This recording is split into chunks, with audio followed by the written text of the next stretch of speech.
Halo semua, di video kali ini saya akan mengenalkan satu saham di Amerika Serikat yaitu Nvidia yang merupakan market leader daripada artificial intelligence atau kecerdasan finansial dan juga mungkin bisa saya katakan saham paling happening di tahun 2024.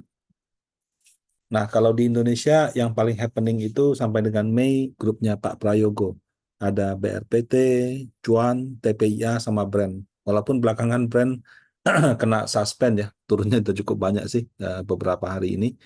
Tapi kalau ini levelnya untuk Indonesia, kalau levelnya untuk dunia itu adalah Nvidia. Dia tidak hanya untuk Amerika Serikat, tapi juga level dunia gitu.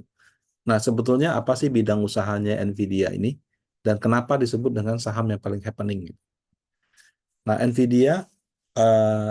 Nvidia Corporation atau kode saham NVDA itu adalah perusahaan teknologi yang terkenal terutama karena produk-produk di bidang grafis sama kecerdasan buatan.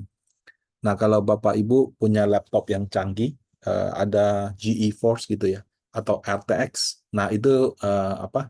RTX-nya atau GeForce-nya buatan Nvidia. Kalau saya ambil dari websitenya Nvidia itu, dia ada consumer graphic, kemudian professional workstation graphic, high performance computing, standard for business graphic, sama mobile dan embedded computing gitu. Ya, mungkin untuk kita yang awam soal soal apa namanya? Soal komputer ya ini opoan sih gitu gitu ya. Nah, tapi kalau kita lihat harga sahamnya 10 tahun terakhir, kemarin saya ambil sekitar tanggal 20 Mei atau 21 Mei. 10 tahun terakhir itu harga sahamnya dari 4,6 dolar naik menjadi 947 dolar. Artinya dalam 10 tahun dia naik 20.400%. Kalau kita beli saham dia 1 juta 10 tahun yang lalu, sekarang sudah jadi 204 juta gitu. Nah, jadi kenaikan sahamnya sangat fenomenal, mengalahkan mungkin untuk periode 10 tahun terakhir ya, mengalahkan banyak saham-saham besar di selama periode ini gitu. Nah, secara valuasi itu juga nggak murah. Kalau saya ambil dari Yahoo Finance di harga 947, itu PI-nya sekitar 79 kali gitu. Ya, mahal nggak ya? Mahal sekali dong. Eh, Kayak BCA saja 30 kali orang bilang sudah relatif mahal. Ini bukan 30 kali, 79 kali gitu. Hampir 3 kali lipatnya. Nah, kenapa dia sudah valuasinya begitu mahal, tapi harga sahamnya masih naik terus gitu kan? Apakah ada bubble atau bagaimana gitu? Eh, Kenaikan harga saham ini eh, begitu fenomenal sampai-sampai menjadikan di bulan Mei 2024 ini merupakan saham terbesar ketiga di Amerika Serikat. Kalau di dunia mungkin yang nomor 4, nomor 5 lah. Dia cuma di bawah Apple sama Microsoft. Nah, kalau Bank BCA di compare sama Nvidia, itu Nvidia market cap-nya 36.000 triliun, BCA mungkin sekitar 1.000 lah. Jadi 36 kali lipatnya Bank BCA. Nah, meskipun terkenal di kalangan gamer gitu ya, sebetulnya bisnisnya Nvidia itu mengalami lompatan besar pada saat demam AI melanda dunia gitu. Jadi kita kan taunya ChatGPT. Kemudian kalau di Microsoft ada Copilot, di Google ada Gemini, di X atau Twitter ada Grok gitu ya. Di Facebook ada Meta AI, kemudian ada juga Midjourney sama yang lain-lainnya. Nah, ChatGPT deh, mungkin kalau untuk yang awam komputer kan mungkin pernah dengar ChatGPT. Jadi kita masukin perintah sederhana, tolong kasih tahu cara menggoreng telur dadar gitu. Langsung dia keluarkan resepnya. Jadi beli apa, beli apa gitu. Cara gorengnya berapa lama, suhunya seperti apa. Nah, sekarang sudah canggih, nggak cuma tulisan, suara, video gitu ya, itu bahkan bisa. Bahkan dia tidak hanya memberikan jawaban dalam bentuk teks, dia juga sekarang bisa memberikan jawaban dalam bentuk suara dan video. Bahkan ada yang sudah pakai semacam ChatGPT untuk bikin movie gitu. Wah, itu sudah hebat sekali. Nah, jadi kemampuan dalam AI ini semakin berkembang dari waktu ke waktu. Kemudian ada juga yang pernah pakai AI ini untuk ikut tes ujian. Ada juga yang pakai AI ini untuk melakukan analisa laporan keuangan gitu. Nah, jadi memang penggunaannya semakin hari semakin hebat. Nah, perihal kalau dipakai untuk hal yang profesional ya, misalnya audit pajak, laporan keuangan. benar atau tidak itu masih harus dikaji lagi. Karena itu kan kadang-kadang jawabannya ngambil dari berbagai website, kemudian dia intisarikan. Bisa saja sumber yang diambil kurang tepat gitu. Nah, kalau saya kasih contoh di Amerika, sepertinya ada masalah, kalau misalnya ada isu-isu sensitif, diketik nggak keluar. Nah, itu makanya kan kalau seperti itu, apakah jawabannya benar atau tidak. Dan kalau referensi yang diambil juga salah total, kan orang yang memasukin ke website itu belum tentu orang yang ngerti juga gitu. Nah, bagaimana kalau dia ambil dari situ dan ternyata salah? Nah, tapi kalau misalkan kita bisa melakukan kurasi ya, kurasi itu artinya kita pakai itu, hasilnya kita lihat, nggak kita terima bulat-bulat, tapi kita lihat dulu. Nah, sangat mungkin ada peningkatan produktivitas sama penghematan biaya yang luar biasa besar. Contoh, saya kasih yang saya lakukan ya. Kalau saya punya materi di Twitter, kan saya cari judul yang bagus. Dulu bikin judul yang bagus itu, bikin gambarnya susah sekali. Mau bayar orang, aduh mahal, mahal banget gitu.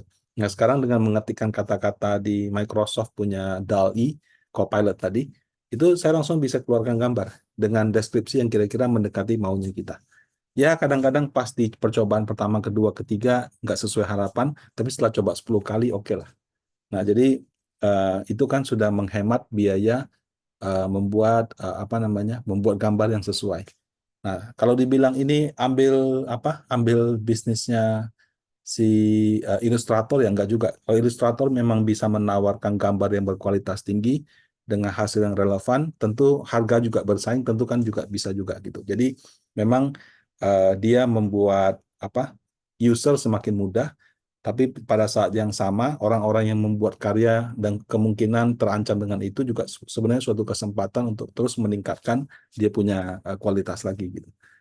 Nah, terus kalau misalnya ada demam kecerdasan finansial, kenapa Nvidia yang cuan gitu?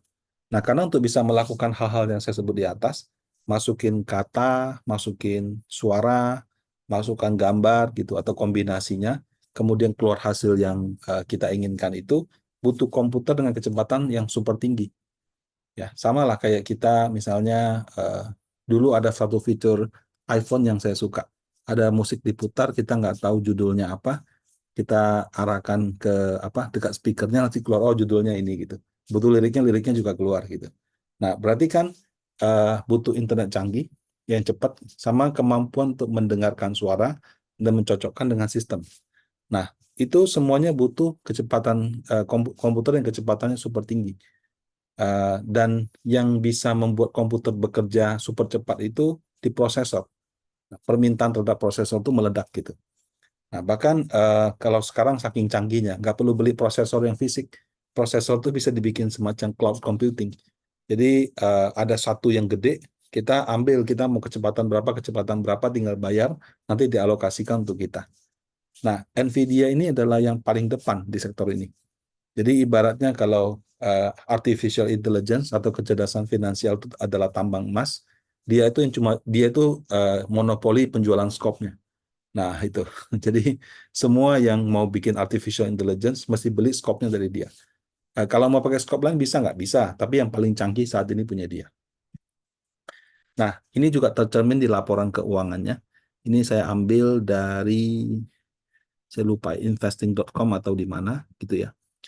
2014 dia punya revenue atau penjualan itu 4,57 billion dolar. 2023 itu 44 billion dolar ya. Berarti dalam 10 tahun itu naik 10 kali lipat. Bahkan 2024 yang baru 3 bulan sudah 60 billion. Jadi dalam 10 tahun terakhir itu penjualannya itu naiknya hampir 15 kali lipat. Dan ini sudah dari billion dolar loh, bukan dari miliar loh. Kalau 4 billion saja kan berarti sudah 60 T. Nah, bayangkan 60 T itu masih bisa naik 15 kali lipat gitu. Kan gimana hebatnya. Laba bersih dia juga ikut dari 2014 750 juta dolar. Di 2024 itu apa? Disetahunkan 3 bulan itu 34 billion US dollar gitu. Nah, jadi dari 750 juta dolar bisa untung 34 billion dolar. 34 billion dolar kalau kita kalikan 15.000 aja. Berarti itu sudah uh, mungkin hampir mendekati 500 triliun. Nah, itu untungnya dalam 1 tahun, Bapak Ibu. Jadi Dia mengalami lonjakan revenue dan profit yang luar biasa. Kemudian kalau kita compare antara earnings-nya sama revenue-nya, itu profit margin-nya mencapai 56%. Nah, teknologi kan memang begitu. Dia mampu membuat lompatan revenue, lompatan earnings. Pada saat yang sama, bisnisnya itu juga profit margin-nya sangat tinggi gitu. Nah, jadi itu menjadikan kenapa banyak investor-investor dari lokal maupun dari seluruh dunia ketika demam AI ini membeli Nvidia sebagai saham yang utama gitu. Nah, apakah ke depan ya harga sahamnya yang sudah naik 200 kali lipat dalam 10 tahun terakhir ini masih akan terus naik? Ya terus terang kalau saham itu kan entah gitu loh. Bisa ya bisa enggak. Yang saya lihat valuasinya sudah 79 kali PE ratio. Memang pertumbuhan laba dia yang begitu tinggi, marginnya yang begitu tinggi itu menjadi suatu justifikasi walaupun dia punya growth kenaikan harga sahamnya sampai sekian banyak, tapi selama growth earning-nya bisa, memang bisa justifikasi. Tapi kalau sudah dengan PE yang begitu tinggi, mesti hati-hati karena di Amerika itu mereka suka bandingkan antara ekspektasi dengan realisasi. Bisa saja setelah ini masih naik labanya, tapi orang expect labanya naik 50%, ternyata cuma naik 20%.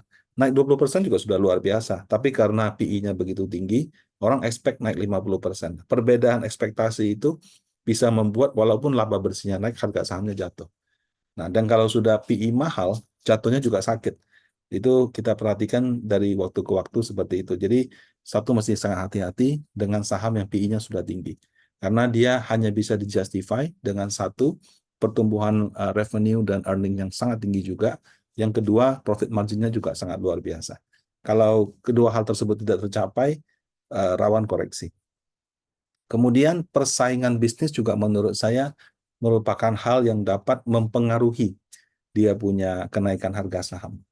Kenapa? Karena gini, pembeli terbesar dia kalau nggak salah itu Microsoft, Meta Facebook, Google, sama satu lagi saya lupa siapa gitu ya. Nah, jadi yang beli sama dia, klien terbesarnya dia, itu juga perusahaan internet yang kaya raya gitu loh, perusahaan teknologi kaya raya. Kalau setiap tahun mereka spend uang begitu banyak untuk membeli prosesor dari sana, bisa juga mereka bikin sendiri gitu. Ya, kalau dulu kan ada cerita Facebook dia bikin dia punya eh, prosesor gitu kan. Dia nggak beli lagi, dia bikin sendiri dan dia bikin bisa dipindah-pindahkan. Kalau misalnya biaya listrik mana murah, dia pindahkan seperti itu. Jadi kalau kita deal sama perusahaan-perusahaan raksasa, ada kemungkinan yang tadinya mereka bayar jadi kompetitor juga gitu. Nah, kenapa? Karena mereka punya sumber daya yang besar gitu. Walaupun berhasil apa tidak itu satu hal lagi ya. Tapi yang jelas kalau mereka spend uang begitu banyak kan pikiran, udahlah daripada saya keluar uang mahal-mahal, kenapa nggak bikin sendiri? Itu juga bisa mempengaruhi daripada ekspektasi saham kompetitornya seperti itu. Nah, di dalam fund fact sheet daripada Panin Global Sharia Equity Fund, kebetulan ada satu reksadana panin aset yang mengelola sahamnya di luar negeri semuanya. Itu di fund fact sheet di bulan April itu terdapat saham-saham yang kami beli seperti itu. Nah, kebetulan di sini juga saham Nvidia adalah bobotnya paling besar, yaitu 17%. Nah, kalau di S&P 500 harusnya kan urutannya nomor 1 Microsoft, nomor 2 Apple, nomor 3 Nvidia.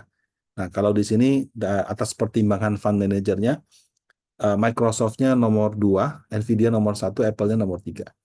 Nah, tapi sekali lagi perlu diperhatikan karena bobot Nvidia yang hampir mencapai 20% daripada portfolio ini, apabila harga sahamnya turun, ya berarti kinerjanya juga akan turun. Sebaliknya kalau dia masih terus rally karena demam artificial intelligence, maka bisa juga naik. Nah, dalam investasi kita harus selalu memperhatikan resiko. Kalau kita beli saham, ya kalau nggak naik ya turun. Nah, itu yang harus kita perhatikan. Demikian sharing saya kali ini. Semoga bermanfaat. Terima kasih.